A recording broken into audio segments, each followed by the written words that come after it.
The creator of One Piece, Eiichiro Oda, is not holding anything back anymore. He's placing all of his cards one by one. Among the powerful characters in the series, Shanks is one of the few people want to learn more about his past, his background, and what's he gonna do in the future. Obviously, some will prefer Dragon over Shanks, but they're on the same level. The conversation between Shanks and Sengoku was puzzling to many of us. We're trying to figure out why would Sengoku give Shanks a special treatment? Why would he listen to a pirate? It doesn't make any sense. Then we tried to rationalize thinking, well, maybe Shanks is a peace-loving guy and that's why the Gorosei and Marine treat him differently. One of the Gorosei praised him about his peaceful personality. He's not the kind of guy who would want to disrupt the power balance, and Sengoku specifically said he only agreed to Shanks' demand because it came from Shanks. What's this supposed to mean? So he's saying even if Goldie Roger had proposed a peace deal, he wouldn't have agreed? That's something, man. Then things became even more confusing when he met Gorosei on Marijoa. They also repeated along the same line as Sengoku. They only agreed to meet because he's Shanks. We didn't understand why Shanks mattered to them so much. What's his real identity?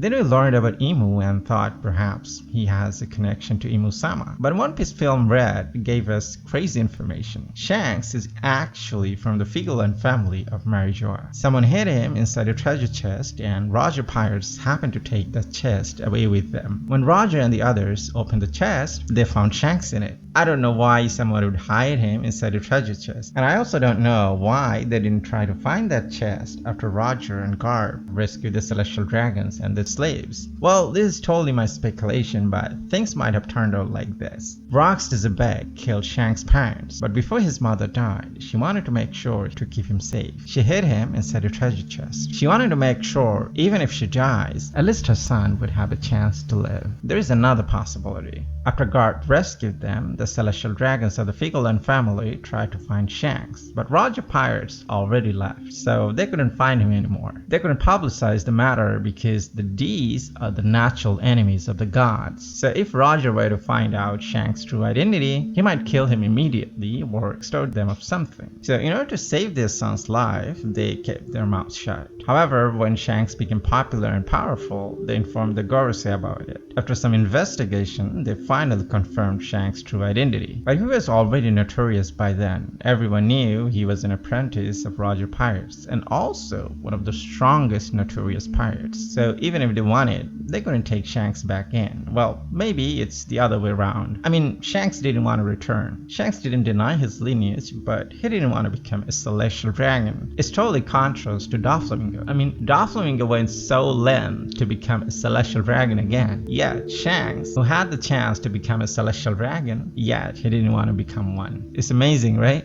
I want to mention something real quick. You know, when Roger found Shanks, he was 1 year old, so it means he was born at Marijoa. So his hometown should be Marijoa, right? But when he met Whitebeard and offered him liquor, he said his hometown is West Blue. Did he lie to Whitebeard? Well, maybe not. Perhaps the Figarland family is originally from West Blue. Before the Void Century, they were one of the powerful families in the West Blue. Shanks learned about his lineage and knew where his ancestors were from. So in this way, he actually didn't lie to Whitebeard. Every time Shanks made an appearance was impactful. So far, he made appearance only 10 times in the series. His first appearance was in Chapter 1. He looked like a goofy character, but his worldview is impressive. The way he treated his friends was really heartwarming. We didn't see him in action, so we didn't know how powerful he was. Compared to him, Ben Beckman looked awesome, even though he's scared of that creature, Lord of the Coast. It didn't prove anything at the point. When I saw him losing his arm, I was just as shocked as Luffy. I felt sad for him. It was really an impactful moment for Luffy and also for me, but I still didn't take him seriously. To me, he was the goofy character like he was before. Nothing changed. Next time we saw him drinking and partying on an island. Mihawk came to him and wanted to confirm something. He wanted to confirm if Monkey D. Luffy is the boy Shanks was talking about. Shanks didn't know Mihawk came to him to find about Luffy of all people, so he thought maybe he came for a duel, and he didn't have any problem with that. that, but Mihawk's answer disappointed me. He didn't want to fight a man with one hand. It made an impression that Mihawk was more powerful than Shanks. Well, Mihawk is the strongest swordsman in the world, and Shanks also wielded a sword, so obviously Mihawk is stronger than Shanks. Well, that time I thought it like this. Furthermore, Shanks was a Shichibukai, whereas we didn't know Shanks' status, so I naturally assumed Mihawk was stronger than Shanks. Well, it is true until I listened to Whitebeard and Shanks' conversation. Then I truly learned about Mihawk and Shanks, and how legendary they were. Shanks became a Yonko 6 years ago, and Mihawk was already the strongest swordsman when Roger was still alive. This totally messed up, right? I mean, Roger was also a swordsman, for God's sake. I'm telling you, there's something wrong with this title. We can't trust this title anymore. It's probably the handiwork of that stupid Big News Morgans. I know it's him. Anyways, Mihawk holds the status of the strongest swordsman for 24 years. That's crazy, isn't it? I don't know if it would have chanced if the Samurai Gorosei or one of the God's Holy Knights stepped in. I don't know if Mihawk would win against them, but he wouldn't lose to them either. The most impactful moment Shanks had in these years when he appeared on Marineford. He stopped Akainu's rampage, Blackbeard's madness, and this tragic war. It's incredible that one man's presence stopped more tragic event from happening. At first, Eiichiro Oda didn't plan to bring Shanks to stop the war, but he changed his mind later. Seriously, I don't know how Oda was planning to end the war. Shanks stopping the war is better than any other alternatives. Well, at least to me. There are 3 people Akainu want to destroy more than anyone, and Shanks is one of them. Perhaps he's still brooding over the fact that he was helpless against Shanks at Marineford. He sees this as a disgrace. It's a disgrace to him and to the Marine. So whenever we see him, he either talks about Luffy or Shanks. But with the things unfolding in the story, it will be hard for Akainu to take back his honor and dignity. I mean, Shanks is actually from a Figarland family, and one of God's holy knights is related to Shanks.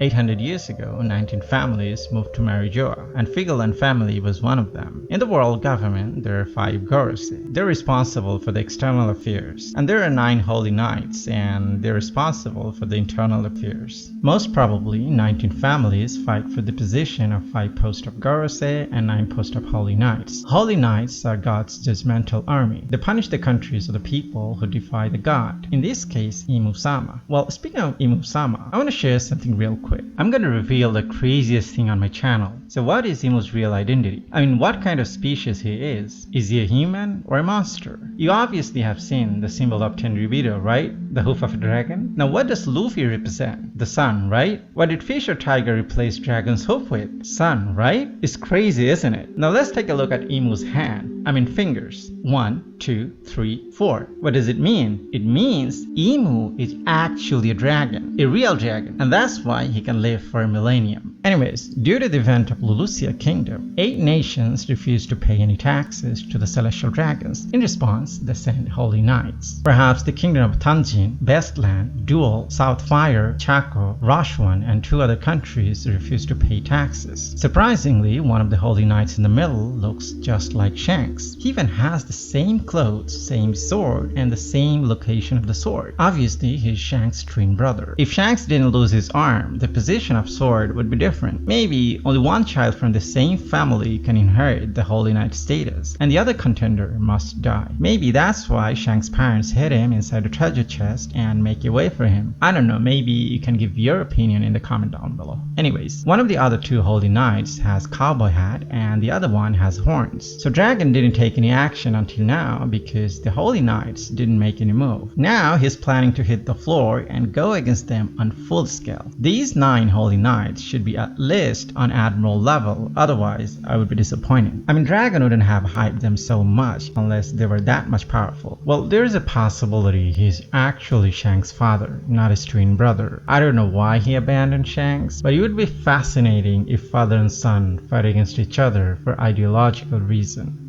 That's all for today. Like the video if you did and subscribe for more. Hit the notification bell icon for updates. Thanks for watching and see you in the next video.